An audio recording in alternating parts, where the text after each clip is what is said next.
Hey Bill, nice meeting you. Hey, Finally. very great to be here. Nice to finally meet you as well. How does it feel to be the ambassador for the New York festivals here in New York?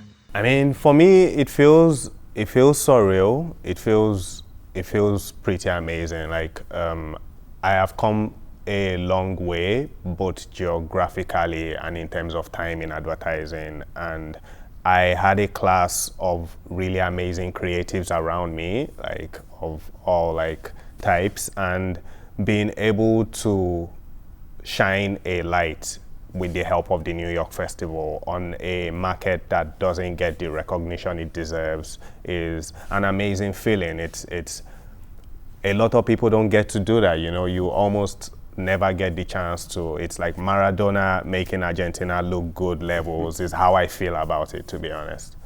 Cool, that's great to hear. And how do you feel about this moment in time where DE&I is on every conversation?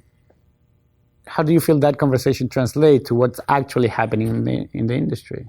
I think it has started a conversation at an executive level that we were not having. Like we can talk about DE&I for a long time because there's many nuances to it. I find that a lot of times the people that are in position to talk about it get comfortable with what they believe is their perception of diversity, equity, and inclusion, and they start to speak from one side. And so having so much chatter, so much conversation, I think it's a good thing. It has people like me speaking up at a time where like we probably, because I'm not a creative director, I'm not an executive, and I have the chance to say how I feel about DE&I, and a lot of people do as well. And so I think the fact that the conversation is happening is dope. The action isn't living up yet, but it's been a minute, you know, like systemic issues and systemic racism is not something that you're going to wipe off with a conference and everybody going home with a shirt. You kind of need to work at it every day. And even with like within ourselves, you find stuff that you are missing, because I'm a black man. I don't know everything about the life of a black woman. I have to learn, and like other races around me. So I think the most important thing to me where DE&I convo is concerned is that it is happening at a high level. Okay. So what do you think it needs to happen for this action to catch up with the conversation?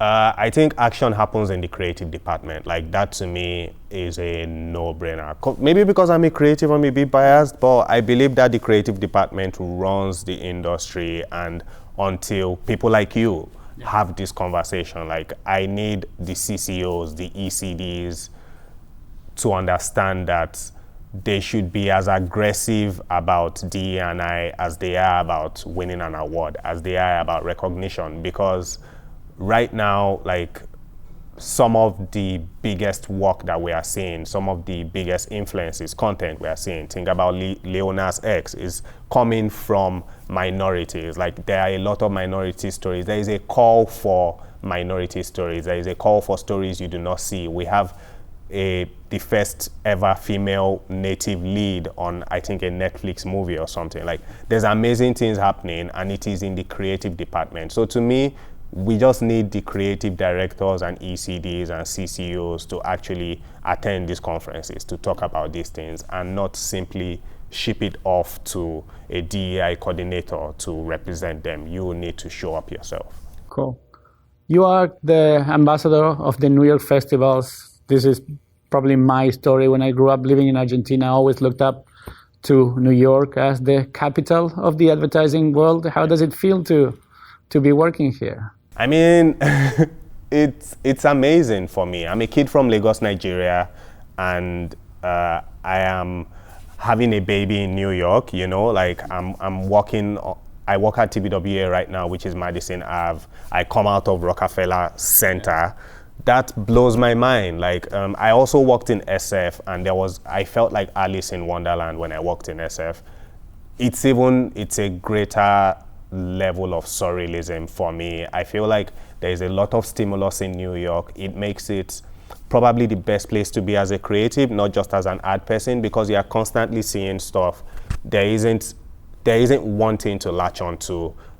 There is many things to latch onto, and you find them and you go to them and they are within walking distance. It's a pretty dope feel. How do you feel about New York?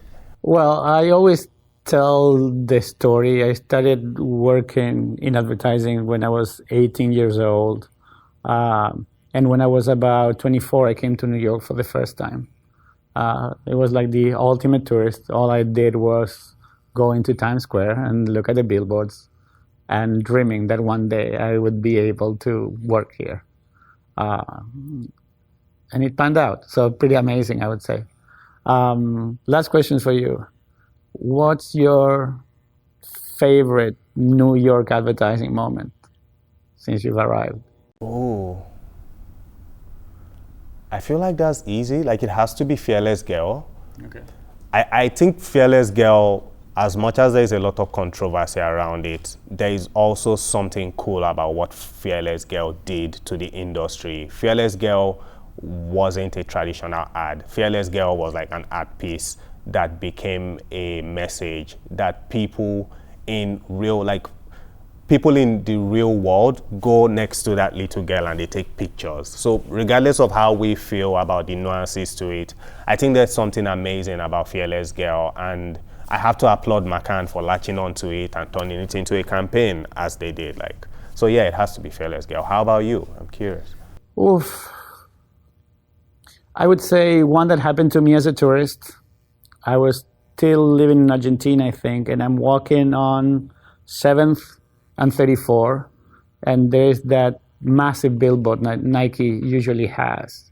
And it was all white and had one line that said, "Yesterday you said tomorrow," which is to me my favorite headline in advertising history. So I would say that one. So thank you so much for being the ambassador at the New York Festivals. I appreciate it. Looking forward to see what you do with the New York Festivals and with your career. Definitely. Look out for these profiles. Definitely. Looking forward to that, man.